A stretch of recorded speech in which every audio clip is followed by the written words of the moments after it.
नमस्कार. पुण्याहून कोकणाला जायचं म्हणजे एक वेगळंच सुख आणि आता हा प्रवास आणखी सोपा होणार आहे असं म्हटलं जातंय. पण थांबा, ही गोष्ट फक्त एका नवीन रस्त्यापुरती मर्यादित नाहीये. याच्यामागे एक खूप मोठं आर्थिक स्वप्न आहे.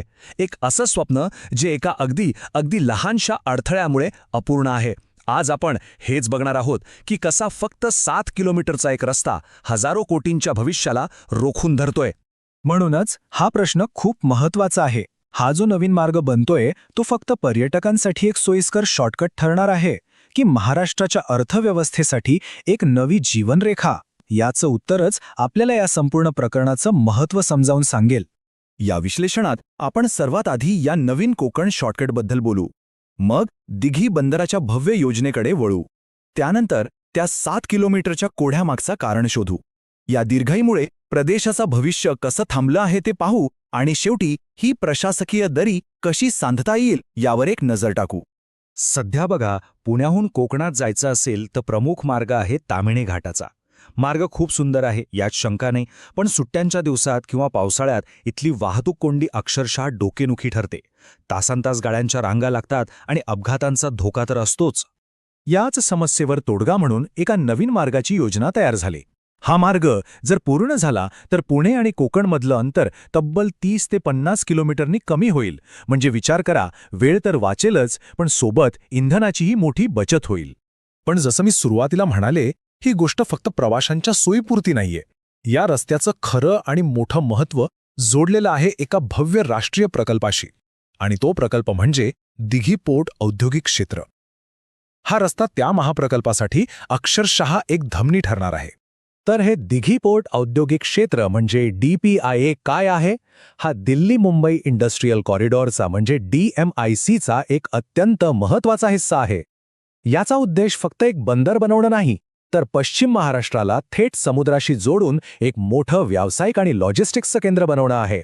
या प्रकल्पाची भव्यता या आकड्यावरून लक्षात येते. माणगाव, रोहा, मुरुड आणि श्रीवर्धन या तालुक्यांमधली तब्बल 6561 एकर जमीन या औद्योगिक केंद्रासाठी निश्चित करण्यात आली आहे. हा खूप मोठा परिसर आहे. आता बोलूया पैशांबद्दल.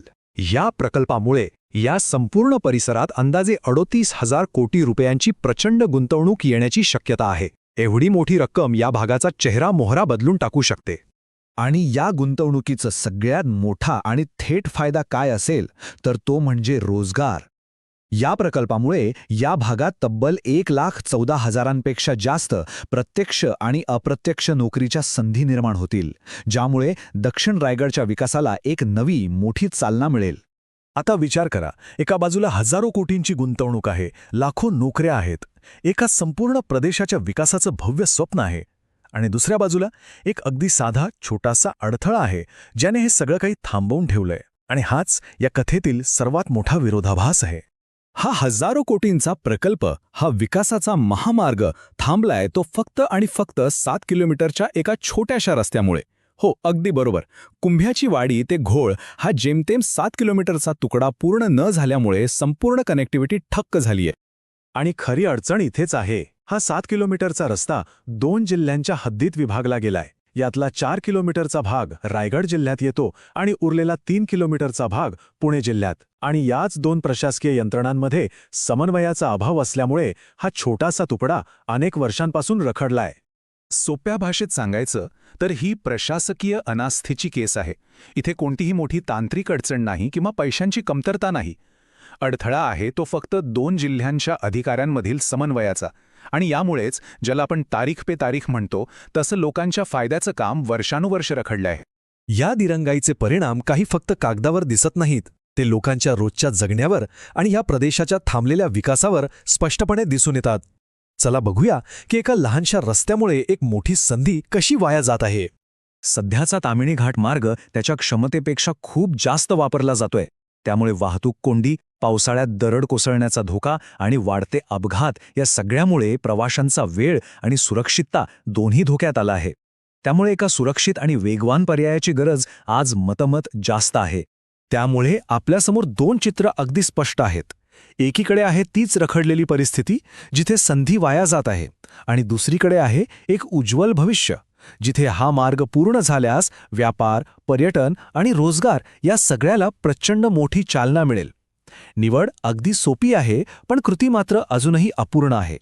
आणि गंमत म्हणजे या प्रकल्पातलं बहुतेक काम पूर्ण झालेलं आहे. माणगाव ते कुंभेपर्यंतचा रस्ता तयार आहे. डोंगरातून बोगदाही खोदला गेला आहे. पण फक्त त्या शेवटच्या 7 किलोमीटरच्या कामाअभावी या सगळ्या गुंतवणुकीवर आणि मेहनतीवर पाणी फिरण्याची वेळ आलीय. या संपूर्ण विश्लेषणाच्या शेवटी आपण पुन्हा त्याच मूळ मुद्द्यावर येतो. ही समस्या तंत्रज्ञानाची नाही, निधीची नाही. ही समस्या आहे निव्वळ प्रशासकीय समन्वयाची. रायगड आणि पुणे या 2 जिल्ह्यांमधली ही दरी सांधणं हेच या प्रकल्पाच्या यशाचं शेवटचं आणि सर्वात महत्त्वाचं पाऊल आहे. आणि इथेच या समस्येचं मूळ दडलंय. एका राष्ट्रीय पातळीवरच्या मोठ्या प्रकल्पाचं भवितव्य 2 जिल्ह्यांच्या स्थानिक पातळीवरच्या समन्वयावर अडकलंय. म्हणजे सूक्ष्म पातळीवरचं एक प्रशासकीय अपयश राष्ट्रीय पातळीवरच्या मोठ्या प्रगतीला रोखतंय. आणि यामुळेच एक शेवटचा आणि सर्वात महत्त्वाचा प्रश्न उभा राहतो.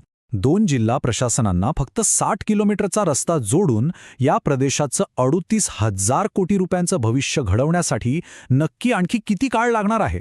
या प्रश्नाचं उत्तर कदाचित एकाच शब्दात आहे: राजकीय इच्छाशक्ती.